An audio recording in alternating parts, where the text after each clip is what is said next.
like that. Welcome everyone once again for another episode of SleepTech Talk, Sleep Podcast, with your hosts, Emerson Kerr, Robert Miller, myself, Dr. Jerry George Moneycarot. And we're here once again, not live and direct, but in a recording, to tell you a little bit about what's going on in sleep world. And to tell you a little bit about this week's episode, I'm going to hand it off to Emerson. Hey, thanks, Jerry. We're really fortunate today to have a good friend, Joe Petrolla. Like the other three of us, Joe had his tour with Respironics back in the day. Joe and I worked together. I was actually part of his team back in 2001. Special moment in time was my one and only performance improvement plan was with Joe. So that was exciting, but you know, it was fun. It was a fun journey. We had a great team, learned a ton about selling, and matter of fact, the style of selling that I've had success with, Joe taught me. He was a great mentor and coach. But after Respironics, Joe moved on to Sealy Medical, where he was president of Sealy Medical, a regional DME in Ohio, for about 11 years. And in that time period, started a sleep lab, Delta Sleep Disorders, and they're in Northern Ohio, and has had that for about 17 years. Very successful sleep lab management company.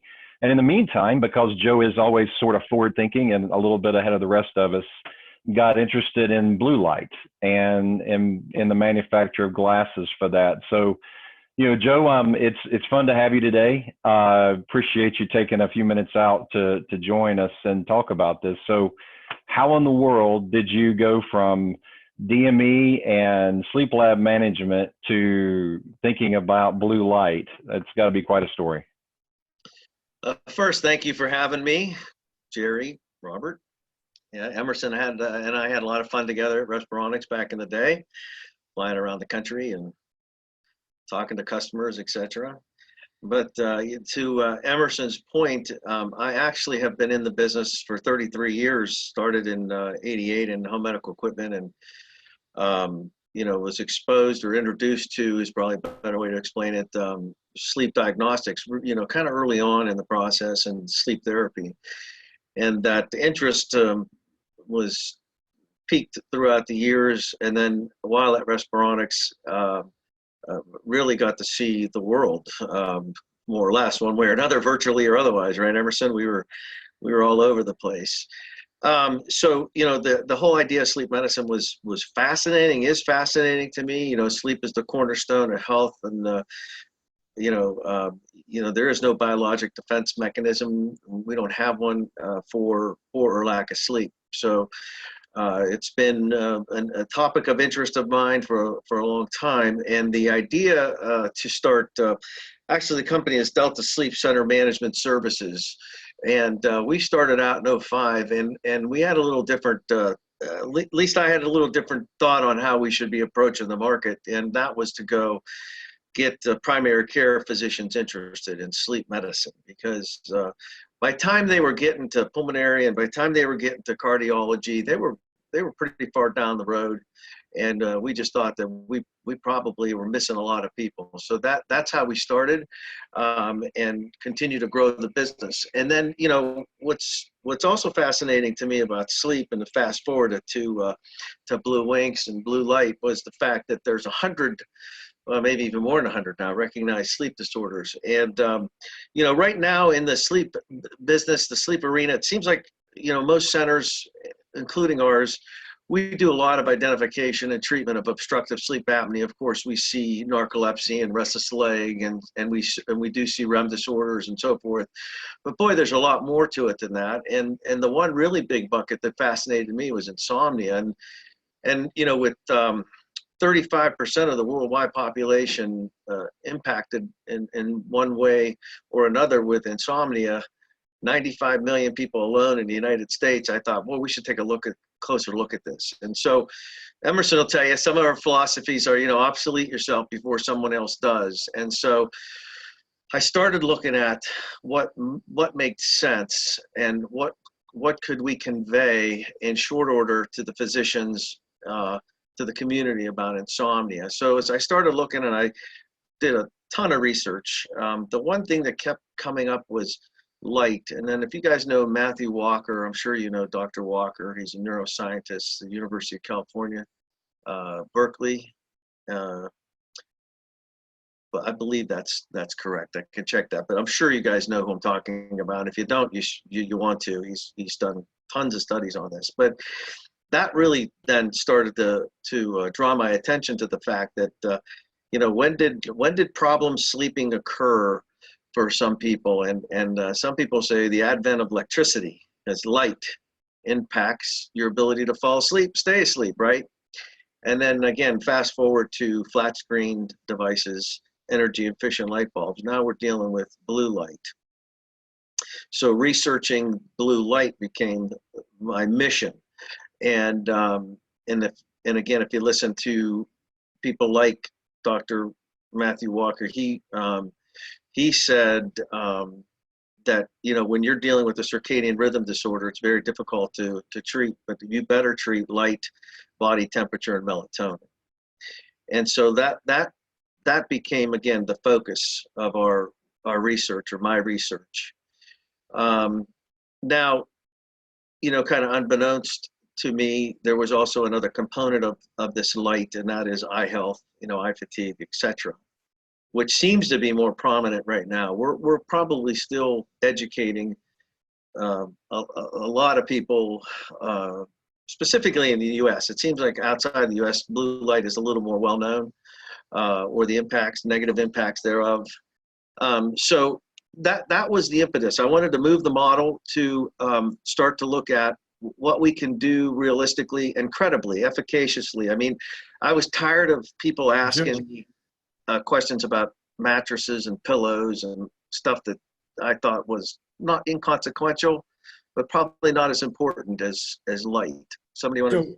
Yeah. So you said something really interesting right now. You said that blue light, and I find this extra interesting for me, not just as a physician, but also as sleep technologist. I ran a CPAP clinic and a sleep clinic. Why do you feel it's more well known overseas as opposed to the United States, the blue light piece? I wish I could answer the question. And the only reason, I started, when I started doing the research on, what could we be doing to help people sleep better, problem sleepers. I was talking to people in Europe, and they were like, oh yeah, we have these glasses we wear, we've been doing this for a long time.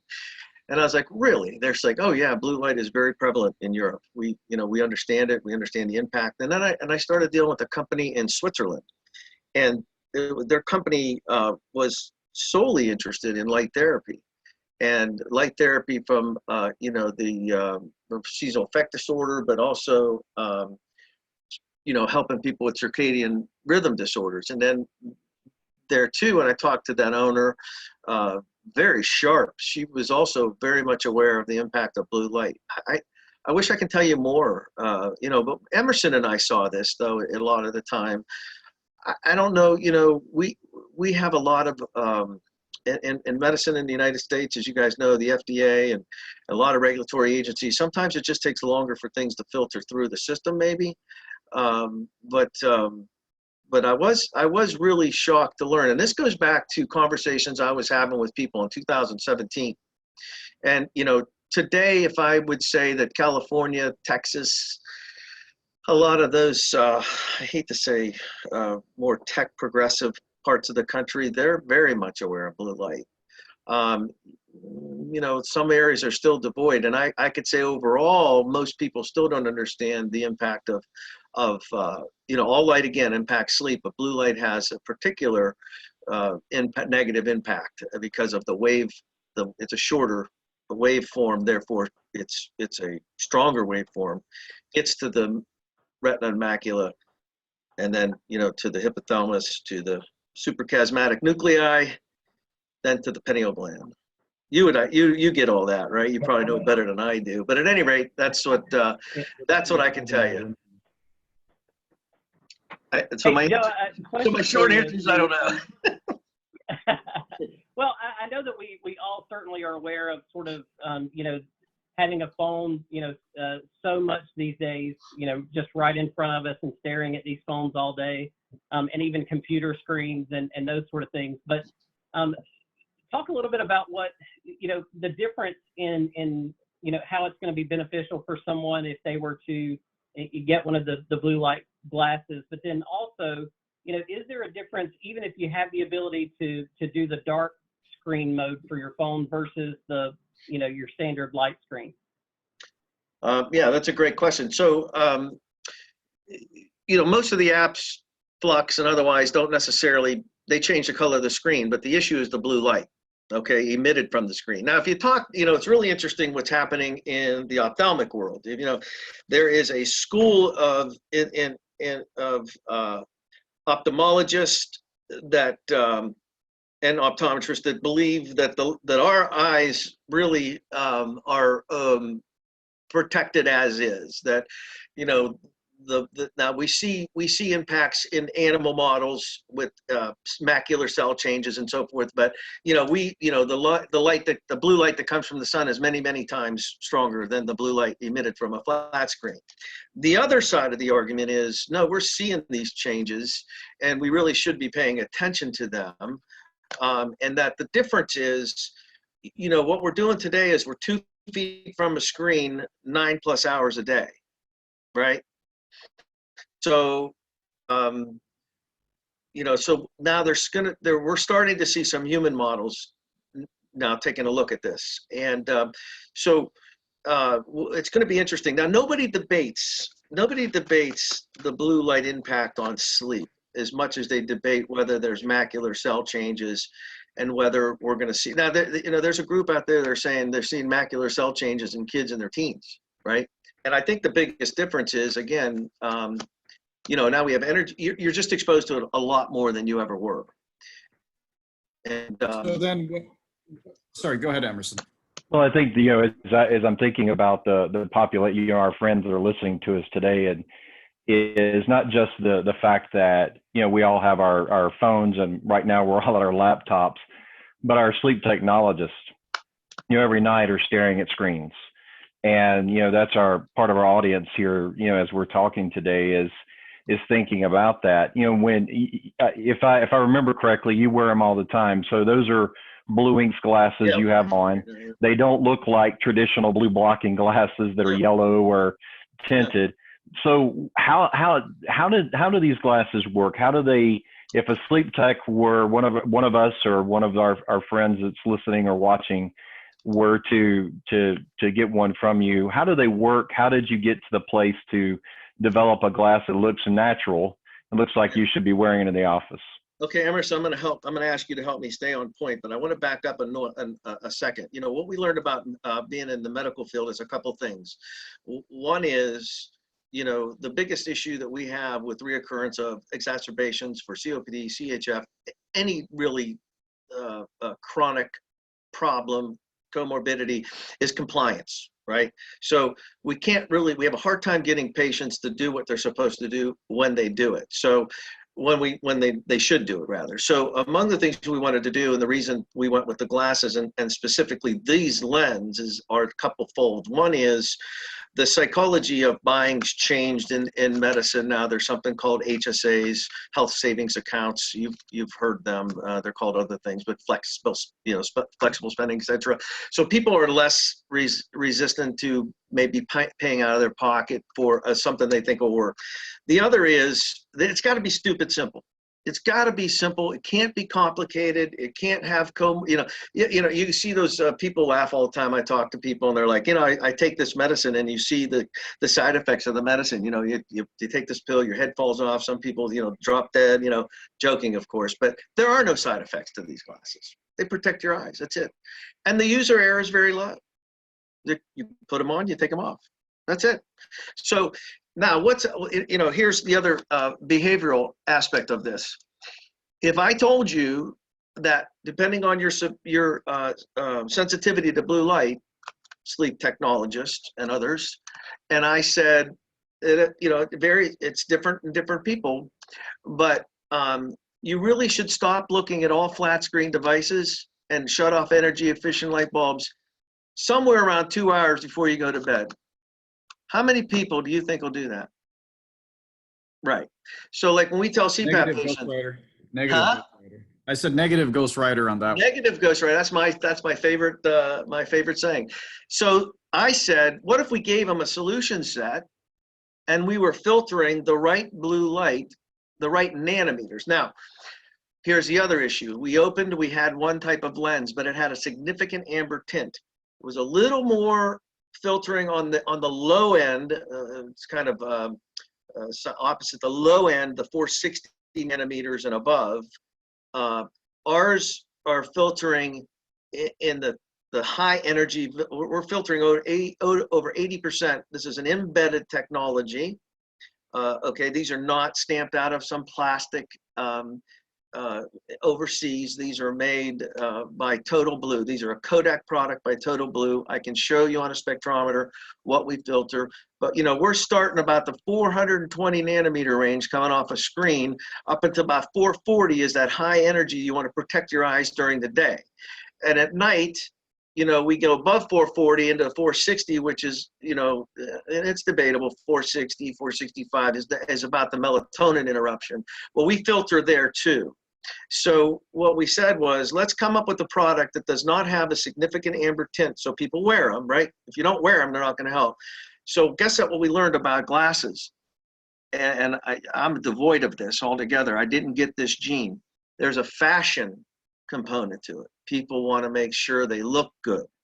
So what people didn't like, and females specifically, was a yellow lens, an amber lens, or an orange lens. They didn't like that. The other thing was, years ago when this product was introduced, they were blocking so much of the blue light that if people were wearing them at night, because this particular, what we do with our lenses, it's an embedded technology, so it's right in the lens, but we also give you 100% UV protection. We also put anti-reflective coating on this, anti-smudge, anti-glare. Nobody does that. We're doing that for a much more economic price. There's my pitch. But you wear these at night, a lot of the glare goes away, right? Or you wear them during the day even. Well, the problem is, if you're blocking the wrong nanometers of blue light, a red light, green light, guess what? People were running red lights. People were actually getting in accidents. So that caused a problem. So we did a bunch of research to find this particular technology, and we feel good about it. And the people, I can tell you, the feedback is outstanding. Now, for our technologists, here's an irony, right? So what's one of the worst things you can do for sleep? Work night turn. What do our technologists do? Work night turn. Yep. Right. Well, that's and that's our group. But as we're wrapping up, Joe, I think what's exciting is what you brought us. This is technology that fits in our lives. The three of us have been in sleep a long time, and if there's one thing we know that's one of the challenges of a lot of the solutions in sleep is they don't fit in people's lives. And so, one of the things that you did for our listeners today is put a little promo together, the SleepTech Talk. So if you want to shop with Joe at Bluewinx, that's BLUWINX.com. You can go on the site, look at the glasses, and the promotion code is SleepTech Talk, all lowercase. And you can shop with that site, get 20% off on glasses. So that's a super duper Emerson discount right there. Yes, it is. I appreciate it. So before we go, Robert, Jerry, is there anything you guys want to add before we wrap up? I just want to say, ask you, Joe. Oh, sorry, Jerry. No, go ahead, Robert. Joe, I just appreciate you joining us. This is a truly fascinating topic, and you have certainly elevated our vocabulary today. You used the word nanometer on our podcast. I wasn't, never expected that to that word to ever be uttered. So thank you. Yes, Jerry, you wanted to add something, or? I was just going to ask if anybody wanted to contact you, where can they find you? I was just going to tell you that. So you could reach me at Joe at bluewinx.com. And whatever information that you'd be interested in, I'm glad to provide. And we got tons of it, tons and tons of literature and information. Well, thanks, Joe. I was just going to repeat what Robert had said. We increased our vocabulary here, and we thank you so much. We're out of time, but we sincerely appreciate you joining us. And everybody else out there watching and or listening, we thank you so much for your participation and your support. We look forward to you on the next SleepTech Talk. Until then, lights on. Yeah, thanks.